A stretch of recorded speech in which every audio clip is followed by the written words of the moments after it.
बड़ी खबर मिल रही है। कांग्रेस नेता कांतिलाल भूरिया और जीतू पटवारी के बयान पर राजनीतिक गलियारों में सियासी पारा हाई हो गया है। बीजेपी ने भूरिया और पटवारी के बयान पर चुनाव आयोग में दस्तक दी है और कार्रवाई की मांग की है। तो देखिए, ये बड़ी खबर, ये बड़ा झटका लगता हुआ नजर आ रहा है कांग्रेस पार्टी को। कांग्रेस पार्टी के प्रत्याशी है रतलाम सीट से कांतिलाल भूरिया और बड़ा चेहरा, बड़ी मजबूत स्थिति में माने जा रहे थे कांतिलाल भूरिया, लेकिन उन्हीं का विवादित बयान। कांग्रेस पार्टी की दिक्कत यह है कि लगातार बोल जो है वो बिगड़ते आ रहे हैं और इसी सिलसिले में एक और विवादित बयान को लेकर अब भारतीय जनता पार्टी ने घेराव कर दिया है कांतिलाल भूरिया और पीसीसी चीफ जीतू पटवारी का। राजनीतिक गलियारों में सियासी पारा हाई हो गया था इस विवादित बयान के बाद और अब बीजेपी ने भूरिया और पटवारी के बयान पर चुनाव आयोग में दस्तक दे दी है और कार्रवाई की मांग की है। ऐसे में अगर चुनाव आयोग कुछ एक्शन लेता है तो यह बड़ी मुसीबत खड़ी होती दिख सकती है कांग्रेस पार्टी के लिए। तो देखिए, बड़ी अपडेट ये मिल रही है कि भूरिया विवादित मामले में और इससे क्या दिक्कतें अब कांग्रेस पार्टी के लिए खड़ी हो सकती है, उस पर चर्चा करेंगे। लेकिन उससे पहले सुन लीजिए आप लोग कौन से वो विवादित बयान थे कांग्रेस प्रत्याशी कांतिलाल भूरिया और पीसीसी चीफ जीतू पटवारी के, जिन पर सियासत गर्मा गई है।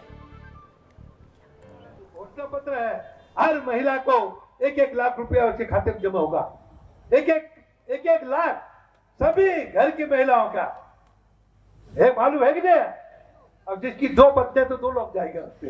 जो आपके भावी सांसद भूरिया जी, जिन्होंने घोषणा बहुत भयंकर कर दी अभी हाल कि जिसकी 2 पत्नियां उसको डबल, जरा इनके लिए भी ताली बजाओ।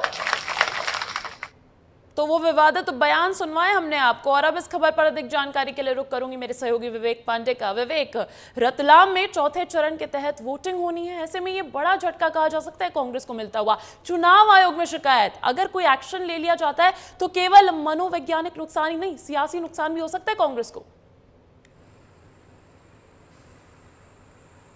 देखिए, कल जब भूरिया का ये बयान चर्चा में रहा तो बीजेपी ने इसकी शिकायत चुनाव आयोग में कर दी है और चुनाव आयोग में शिकायत करते हुए बीजेपी ने कहा कि भूरिया ने जो बयान दिया है वो हिंदू विवाह अधिनियम की धारा का उल्लंघन है, क्योंकि हिंदू विवाह अधिनियम ये कहता है कि कोई भी 2 शादी नहीं कर सकता है। ऐसे में ये भूरिया का बयान हिंदू विवाह अधिनियम को वो तोड़ने जैसा है कि अगर कोई, क्योंकि भूरिया ने अपने बयान में ये कहा है जिसकी 2 पत्नियां हैं उसको डबल यानी कि 2 लाख रुपए दिए जाएंगे और इसका समर्थन जीतू पटवारी ने किया है। इन दोनों बातों का जिक्र करते हुए बीजेपी ने शिकायत की है, चुनाव आयोग से कहा कि इस पर तत्काल एक्शन लिया जाए, क्योंकि ये एक तरीके से दोहरी शादी करने के लिए ये बयान प्रेरित करने जैसा है, जिसका हिंदू विवाह अधिनियम की धारा 155 का उल्लंघन माना जाए और इन दोनों ही नेताओं के खिलाफ शिकायत में मुख्य बिंदु क्या है जो भारतीय जनता पार्टी ने अंकित किए हैं? विवेक,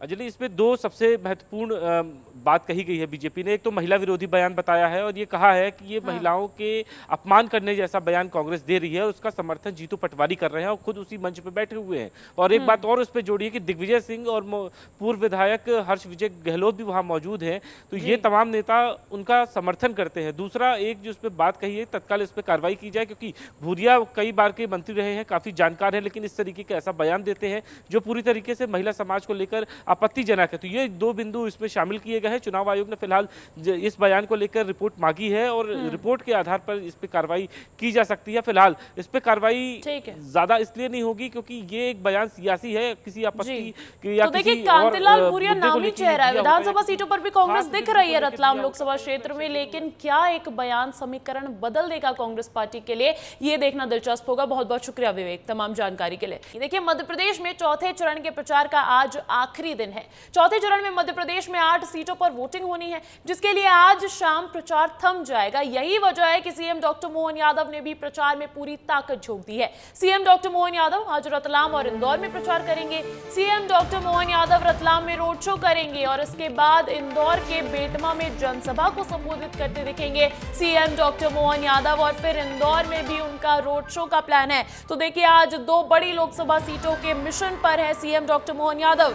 इंदौर और रतलाम। भारतीय जनता पार्टी के प्रत्याशी की अगर मैं बात करूं इंदौर से तो शंकर लालवानी चुनावी मैदान में है, तो वहीं रतलाम से अनीता सिंह चौहान को इस बार एक महिला प्रत्याशी को भारतीय जनता पार्टी ने चुनावी मैदान में उतारा है। खबर यही है कि चौथे चरण में आज मध्य प्रदेश में जहां 8 सीटों पर चुनाव होना है, ऐसे में आज अंतिम तारीख है चुनाव प्रचार प्रसार की, और यही वजह है कि सीएम डॉक्टर मोहन यादव ने भी प्रचार में पूरी ताकत झोंक दी है। सीएम डॉक्टर मोहन यादव आज रतलाम और इंदौर में प्रचार प्रसार करते दिखेंगे।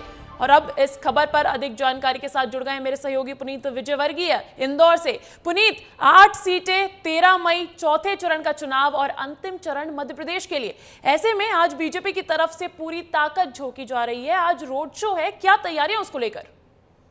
जी अंजलि, देखिए बिल्कुल पूरी 29 सीट इन मध्य प्रदेश में जीतने की बीजेपी की योजना है, और जो अंतिम की 8 सीटें बची है ये बहुत महत्वपूर्ण है, क्योंकि यहाँ पर कई सारी सीट्स ऐसी है विधानसभा की जिसमें कांग्रेस के पास भी है।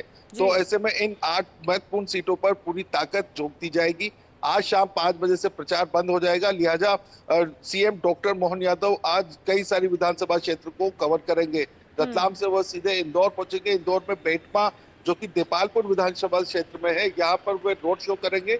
यहाँ से रोड शो के बाद वो सीधे इंदौर पहुंचेंगे और इंदौर में 4 विधानसभा क्षेत्र को कवर करते हुए रोड शो करेंगे।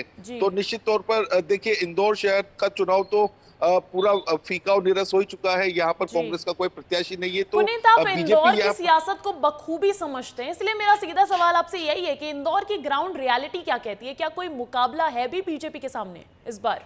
बिल्कुल नहीं, देखिए कोई है ही नहीं अंजलि मुकाबला करने के लिए। सिर्फ नोटा है जिससे मुकाबला बीजेपी को करना है, और नोटा किसी भी सिचुएशन में पहुंचे तो बीजेपी को रोक ही नहीं पाएगा। तो ग्राउंड यहाँ का पूरा क्लियर है, इसलिए इंदौर में सबसे आखिरी में डॉक्टर मोहन यादव जो सीएम है उनका रोड शो रखा है। इसके पहले न कोई इंदौर में कोई सभा की गई, न किसी बड़े नेता ने यहाँ पहुंचकर सभा की है, न रोड शो किया है, क्योंकि इंदौर बीजेपी का गढ़ रहा है हमेशा, और इस बार तो चुनौती ही नहीं है। इस वजह से बड़े नेताओं ने भी कोई विशेष 1989 से गढ़ रहा है भारतीय जनता पार्टी का इंदौर, लेकिन ये आलम तो कभी नहीं था कि सामने कांग्रेस से कोई ना हो। ऐसे में खजुराहो वाली ही स्थिति दिख रही है इंदौर की भी। बहुत बहुत शुक्रिया आपका तमाम जानकारी के लिए।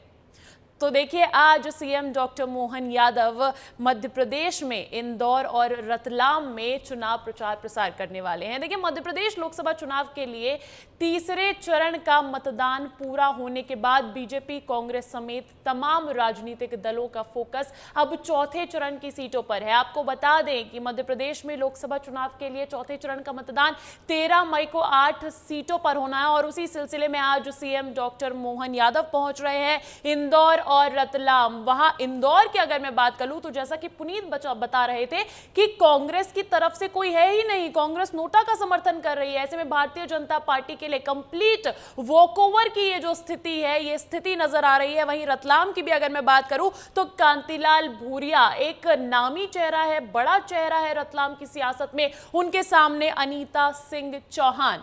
देखिए, उज्जैन में सीएम डॉक्टर मोहन यादव ने लोकसभा चुनाव में जीत का बड़ा दावा किया है। उन्होंने कहा कि एमपी की सभी 29 सीटों पर बीजेपी अपना परचम फहराएगी। विस्तार न्यूज संवाददाता अंचल शुक्ला ने सीएम डॉक्टर मोहन यादव से खास बातचीत की है, सुनवाते हैं आपको। हम सब लगातार जहां पार्टी भेजेगी वहां जाएंगे, और हर जगह कमल खिल रहा है। मतदान प्रतिशत बढ़ाने के लिए लगातार भारतीय जनता पार्टी और निर्वाचन आयोग भी प्रयास कर रहे हैं। कितना फर्क समझ में आया आपको तीसरे चरण? जनता का लगातार स्नेह बढ़ता जा रहा है, वोट परसेंटेज भी बढ़ रहा है, जनता का प्रेम भी बढ़ रहा है। परसों मतदान होने हैं मध्य प्रदेश की 8 सीटों पर। मध्य प्रदेश की जनता से, उन सीटों के दर्शकों से क्या अपील? मालवा तो हमारा गढ़ है, निश्चित रूप से यहाँ और भारी बहुमत से हम जीत जाएंगे। विस्तार न्यूज के दर्शकों से अपील, मतदान के लिए चौथे चरण का जो अधिकतम मतदान डालें और भाजपा के पक्ष में रहे, फिर एक बार देश को आगे बढ़ाने के लिए अब की बार मोदी सरकार, फिर एक बार मोदी सरकार। देखिए, मध्य प्रदेश लोकसभा चुनाव के लिए तीसरे चरण का मतदान पूरा होने के बाद बीजेपी, कांग्रेस समेत तमाम राजनीतिक दलों का फोकस अब चौथे चरण की सीटों पर है। आपको बता दें, मध्य प्रदेश में लोकसभा चुनाव के लिए चौथे चरण का मतदान 13 मई को 8 सीटों पर होगा, जिसमें इंदौर, उज्जैन, देवास, मंदसौर, रतलाम, धार, खरगोन और खंडवा की सीट शामिल है। इसके साथ ही मध्य प्रदेश में चुनाव संपन्न हो जाएगा, जिसके लिए आज शाम 6 बजे से चुनाव प्रचार प्रसार की जो प्रक्रिया है वो भी थम जाएगी और अब दिग्गज और प्रत्याशी डोर टू डोर कैंपेन ही कर पाएंगे इसके बाद। इसी बीच देखिए, इसी के साथ जो लोकसभा चुनाव है 29 की 29 सीटों पर मध्य प्रदेश की संपन्न हो जाएगा। ऐसे में 8 सीटें जो चौथे चरण के तहत आ रही है उन पर प्रचार प्रसार करने की आज अंतिम तारीख है। यही वजह है कि दिग्गज आज चुनाव प्रचार प्रसार करते हुए नजर आ रहे हैं। कि भोपाल में अशोका गार्डन में हुई खत्री परिवार के घर पर रेड मामले में लापरवाही को लेकर थाना प्रभारी को सस्पेंड कर दिया गया है। रेड करने के बाद जिस कमरे में पैसे रखे थे, पुलिसकर्मी कमरे का ताला लगाकर गायब हो गए, जिसके बाद पैसों से भरे बैग को कुछ लोगों ने कहीं और शिफ्ट कर दिया। सीसीटीवी फुटेज में यह पूरा खुलासा हुआ। सूत्रों के मुताबिक सिविल ड्रेस में आए पुलिसकर्मी भी पैसों से भरे 3 बैग ले गए थे। थाना प्रभारी के बाद कार्रवाई में शामिल पुलिसकर्मी भी अधिकारियों के रडार पर है। अब ये पूरा मामला देखिए, मुखबिर से जानकारी के बाद ये रेड मारी गई थी खत्री परिवार के घर में अशोका गार्डन में, जहां भारी मात्रा में कैश बरामद हुआ था और अब उसी से जुड़ी ये जानकारी निकलकर सामने आ रही है। अशोका गार्डन में हुई खत्री परिवार के घर पर रेड मामले में लापरवाही को लेकर थाना प्रभारी को अब सस्पेंड कर दिया गया है। रेड करने के बाद जिस कमरे में पैसे रखे थे, पुलिसकर्मी कमरे का ताला लगाकर गायब हो गए और जिसके बाद पैसों से भरे बैग को कुछ लोगों ने कहीं और शिफ्ट कर दिया था और ये पूरी घटना सीसीटीवी में दर्ज हो गई। सूत्रों के मुताबिक सिविल ड्रेस में आए थे पुलिसकर्मी और वो भी 3 बैग ले गए थे पैसों से भरे। थाना प्रभारी के बाद कार्रवाई में शामिल पुलिसकर्मी भी अब अधिकारियों की रडार पर है। अपनी प्रेगनेंसी के दौरान प्रेगनेंसी बाइबल पुस्तक लिखने वाली फिल्म अभिनेत्री करीना कपूर खान मुश्किलों में घिरती नजर आ रही है। मामले में ईसाई समाज ने इस पुस्तक के जरिए करीना कपूर पर धार्मिक भावनाएं आहत करने के आरोप लगाते हुए हाईकोर्ट में एक याचिका दायर की है, जिसके बाद जबलपुर हाईकोर्ट ने बाइबल के कवर पेज को आपत्तिजनक बता दिया है और इससे सस्ती लोकप्रियता हासिल करने की मंशा बताते हुए करीना कपूर को नोटिस जारी किया गया है। मामले में अब 1 जुलाई को पूरी सुनवाई होनी है। तो देखिए, ये एक अलग जानकारी निकलकर सामने आ रही है। अपनी प्रेगनेंसी के दौरान प्रेगनेंसी बाइबल पुस्तक लिखी थी करीना कपूर खान ने और फिल्म अभिनेत्री करीना कपूर खान अब उसी को लेकर मुश्किलों में घिरती नजर आ रही है। मामले में ईसाई समाज ने इस पुस्तक के जरिए करीना कपूर पर धार्मिक भावनाएं आहत करने का आरोप लगाते हुए हाईकोर्ट में एक याचिका दायर की थी, जिसके बाद जबलपुर हाईकोर्ट ने बाइबल के कवर पेज को आपत्तिजनक बता दिया है और इसे सस्ती लोकप्रियता हासिल करने की मंशा बताते हुए करीना कपूर को नोटिस भी जारी कर दिया गया। अब इस पूरे मामले की सुनवाई 1 जुलाई को हो सकती है।